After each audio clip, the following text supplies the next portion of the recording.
I am grateful to have the opportunity to meet together with you for a third time to continue our conversation about the future of our students in our district.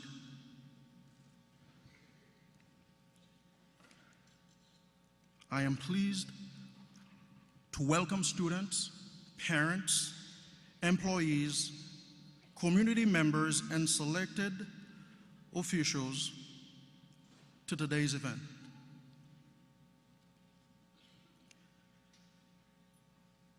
Each one of you has played a critical role in developing the foundation of our strategic plan. You assisted in the 6 focus areas and the 22 strategic goals.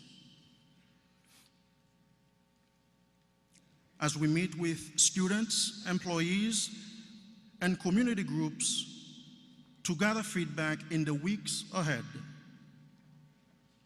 you will continue to play a critical role in creating a positive future for our district and our children. I am hopeful that today we can maintain our focus on the most important work ahead of us, on collaborative work of improving our system and ensuring better results for every student.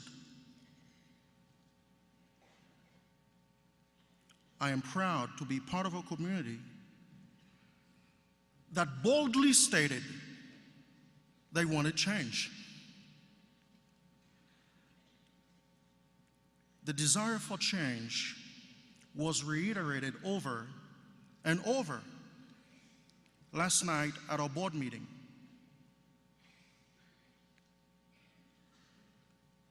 We agree that we want better results for our students.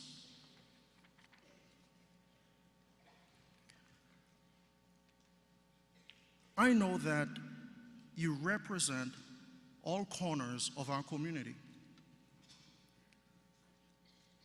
Many of you are community leaders.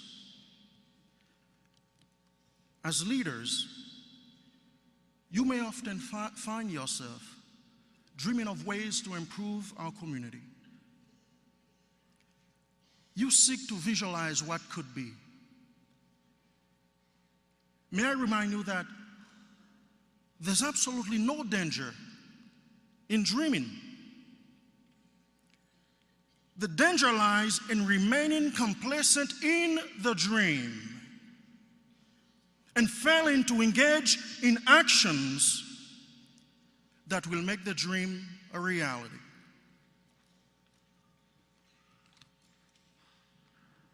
We can best realize our dreams for our children, for our families, for our community, and for ourselves, if and only if we dream together.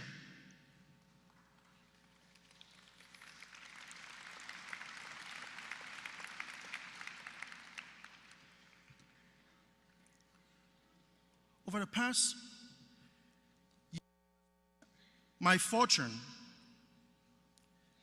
to have become acquainted with many of you.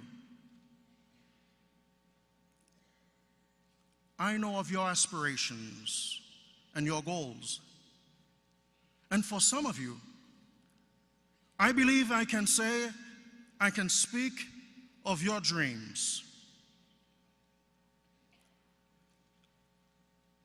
Whether or not you are an official leader in this community, you are a leader today. Today, we must all think like leaders. With leadership comes many opportunities and responsibilities, and at the same time, many obligations.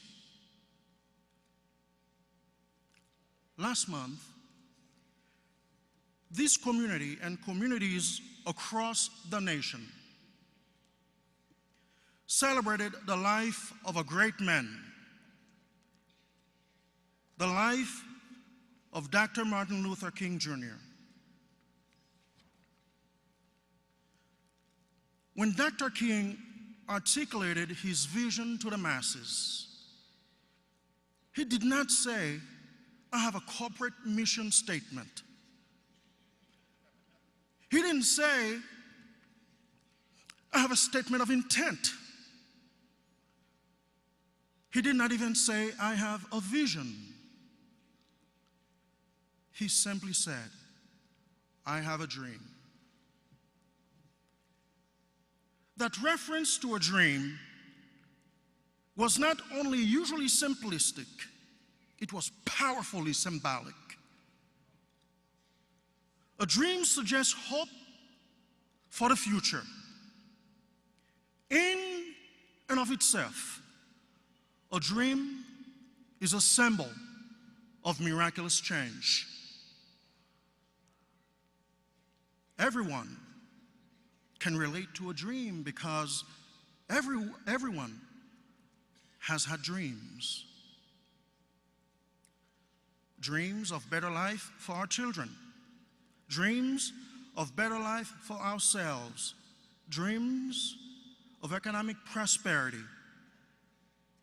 And dreams of social equity. In addition, all Americans believe in the American dream as stated in the Declaration of Independence. We hold these truths to be self-evident, that all men are created equal, that they are endowed by their Creator with certain inalienable rights, that among these are life, liberty, and the pursuit of happiness.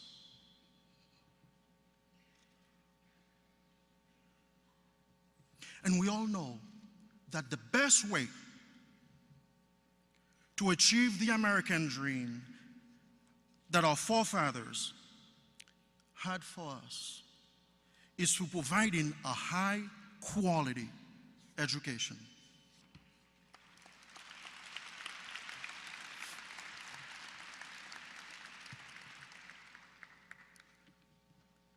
By speaking of his dream, and particularly by equating it to the American dream, Dr. King was being strategic. He was connected with the values, the wants, the aspirations, and the expectations of people he represented. Nothing could have been more powerful to inspire the masses or to unify them with a common purpose. There is clear evidence that Dr. King not only naturally referred to his vision as a dream, but he did so with a sense of purpose.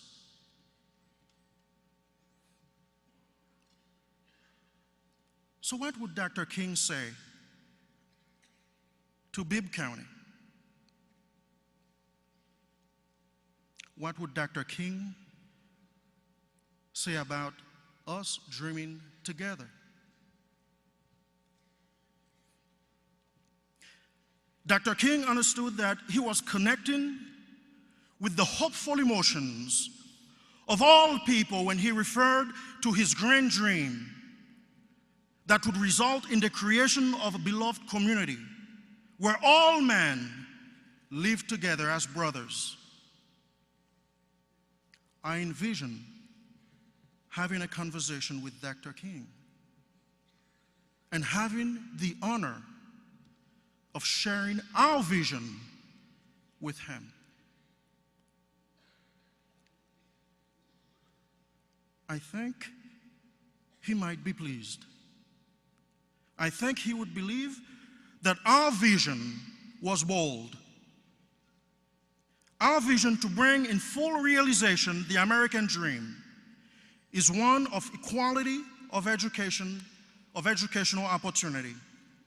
That means first and foremost, creating the miracle of moving our county from ranking 151st out of 164 school systems in the state of Georgia to ranking first.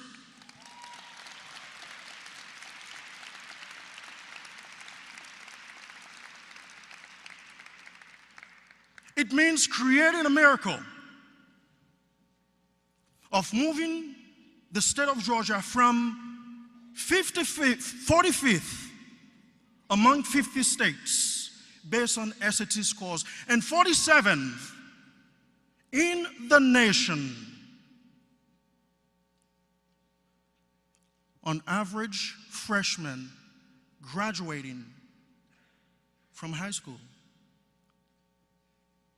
to ranking at the top.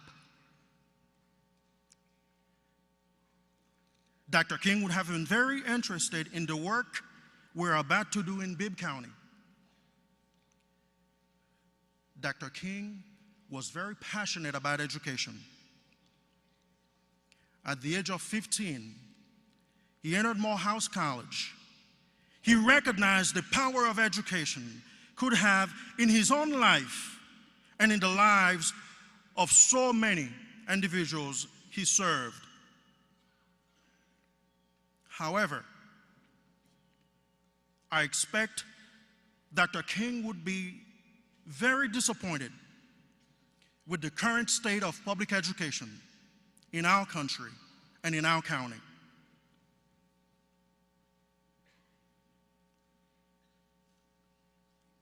Almost 60 years after Brown versus Board of Education, there are still too many children who are not positioned to have the opportunities that they need to excel and achieve. Challenges of our youth are not restricted to the largest urban centers of our nation. Many of these challenges that we face right here in Bibb County each day. Last year, over 500 of our students were identified in the homeless category. More than 1,000 of our students lived with someone other than their biological parent. More than 1,000 students have at least one parent incarcerated. Last year, over 9,000 separated students were suspended due to misbehavior, resulting in over 48,000 days of lost instruction. Over 700 students dropped out of school. Nearly 500 students were expelled. And last year, less than half of our 9th grade cohort earned a high school diploma. I believe that Dr. King would have been championed the cause of public education today. I believe he would have dedicated his life to creating communities and school systems focused on building strength of character and ensuring that every child was ready for college. Today we have a plan before us, a bold plan, a plan that focuses on creating the conditions for students to become exemplary citizens and to contribute to the economic prosperity of our community. As you become more familiar with the strategic plan, through upcoming meetings that will be held with staff members across the district and through community feedback sessions that will be held in the weeks ahead. You will learn more about the strategic plan. Until then, it is important that you do not close your mind to the possibilities for our students because of misinformation.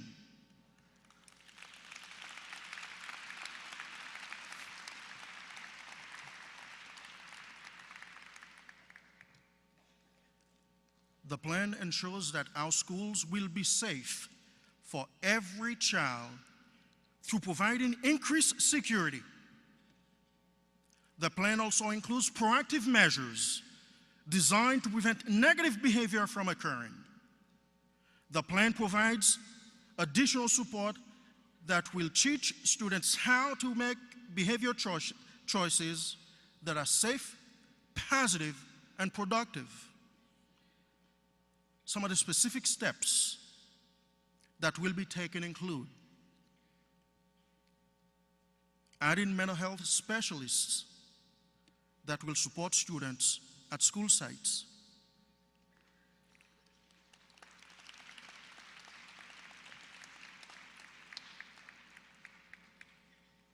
Seems that only a few of you need additional mental health specialists. Let's write that down.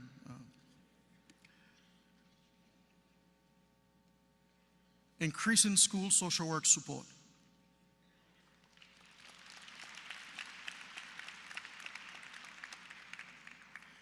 Creating partnerships that support referring students to local mental health agencies.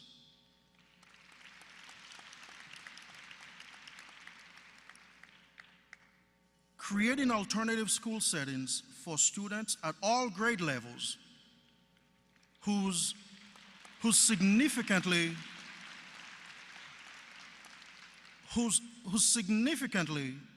disrupts the learning environment in the traditional school setting.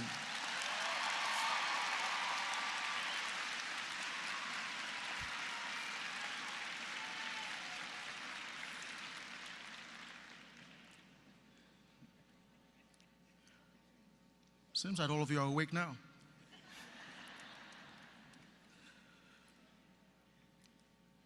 Developing strong transition plans for students returning from the youth detention center that are focused on the safety of all students.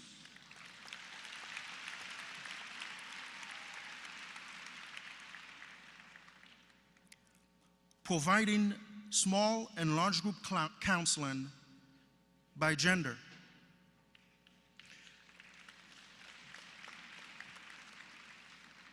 Creating prevention teams at each site, and identifying infractions that will result in direct referral to juvenile court, and ensuring that once students have served the time sentence through the courts, that they are transitioned back to our schools through an alternative learning center.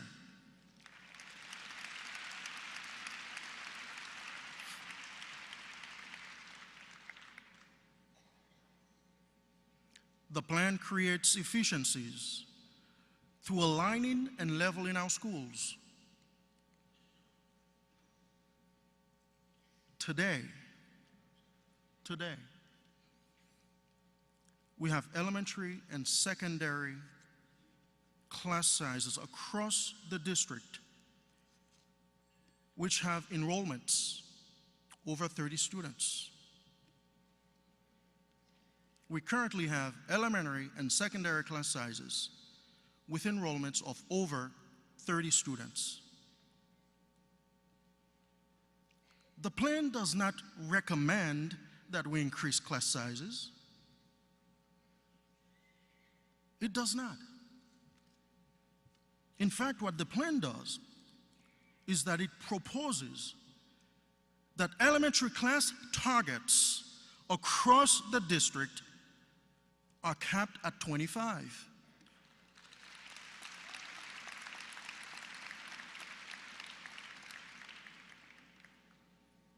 The plan proposes that we level our class sizes at secondary level at 30 students.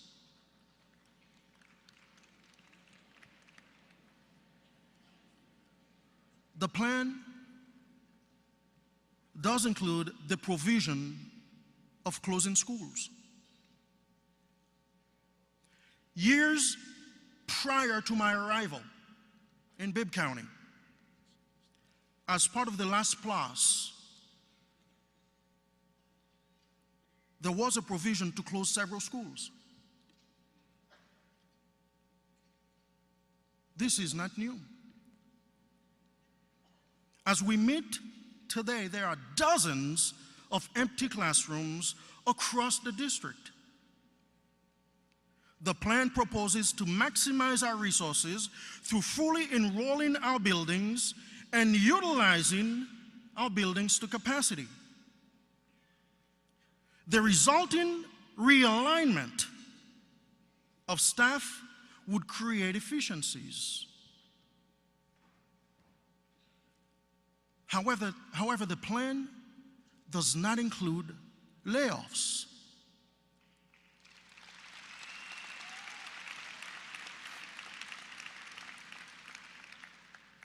But the plan proposes that we take 5 to 7 years to align our buildings with our enrollment strategically. 5 to 7 years.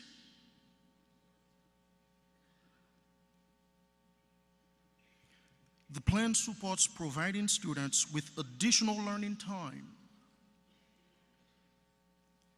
We're currently pursuing grants that will expand our current after-school programs, as well as conversations we're having in order to seek additional resources that may complement the opportunities students already have to address unmet learning needs.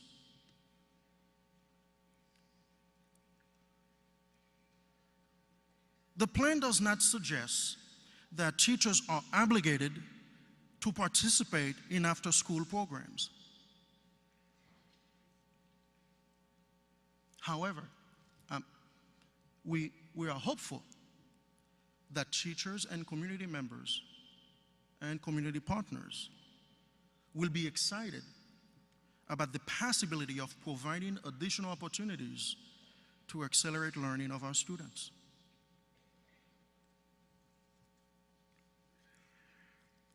In the days ahead, building and department administrators will meet with district and site staff members to review the plan in depth.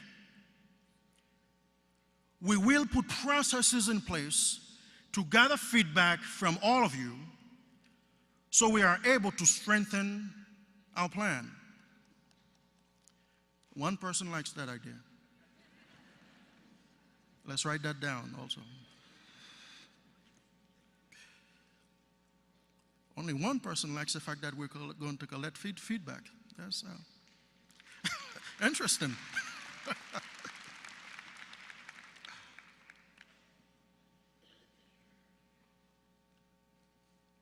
We have an opportunity to establish high standards of achievement. We have the opportunity to create a future of excellence for every child in our school district. America as we know it today was built on the backs of working Americans. Our children, however, will succeed as thinking Americans, competing in a 21st century multi-ethnic global economy. Too many of our children are falling behind. Too many of our children are failing to learn the knowledge, skills, and values which will ensure their rightful place in the American dream. Too many of our children are failing to appreciate and develop the tools of freedom. Dr. King would say that inconsistent results may be an injustice for some, but in the end, it is an injustice for all. So, because we're all affected, the solutions to our challenges must come from throughout our community. We must dream together. We must see the relationship between our schools and the community in which we live. We must become a community of learning if we are to become a community in which all children, all people have the opportunity to succeed. The realization of Dr. King's dream is a challenge which all of us, parents and children, teachers and neighbors, must learn to problem solve together. We must support the movement toward rebuilding our children's schools from inside out, and we must teach what we want our children to learn through the conduct of our daily lives.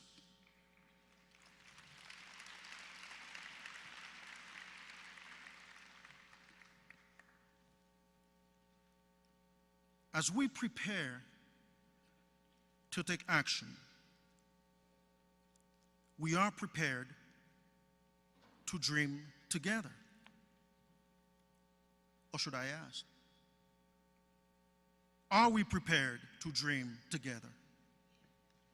Are we prepared to dream together? Are we prepared to dream together? Are we truly and honestly serious when we say we really want change? Do we really mean it?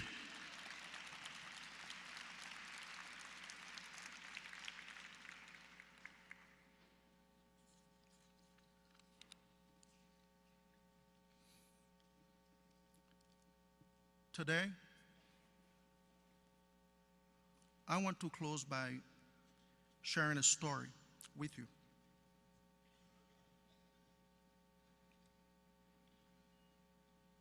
It is a story of a young black boy born of a single mom. Strike one. His mom dropped out of 6th grade after the premature death of her father, in order to help her mom with her 4 brothers.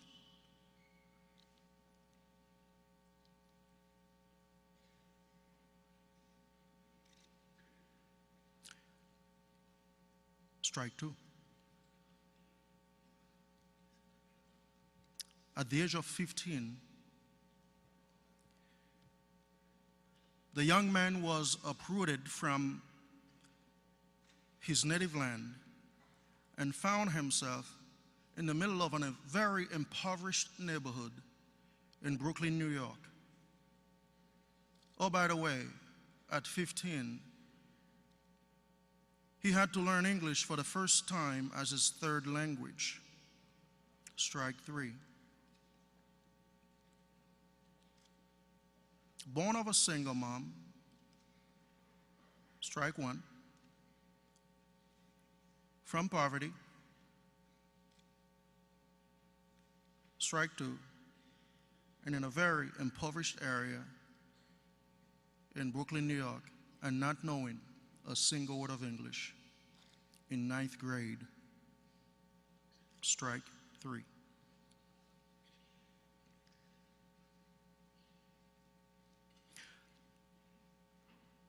But unlike the game of baseball, the young man did get another time at bat.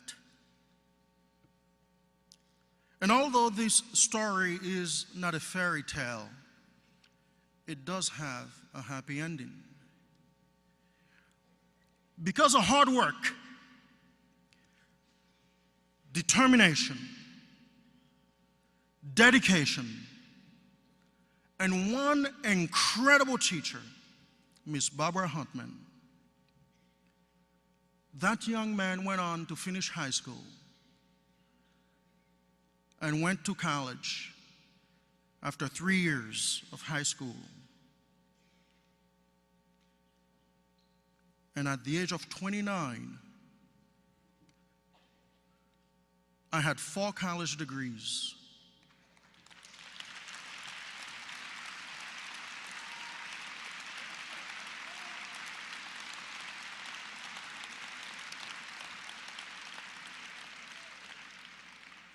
And at 38, I was superintendent of schools.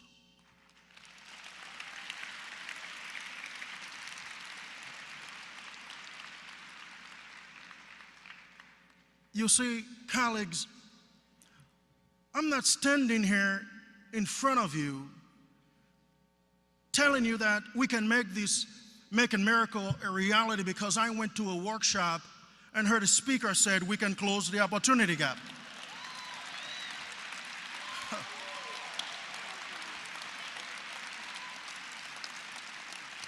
I am not telling you that we can make this a reality because I read it in a book.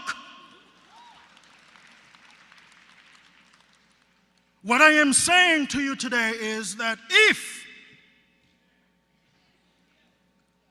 at 15 years old, I had to learn English for the first time in my life, and 3 years later I was at Brooklyn College as a pre-med major, there is absolutely no reason on the planet why our students right here in Bibb County cannot receive a solid education to prepare them for the 21st century.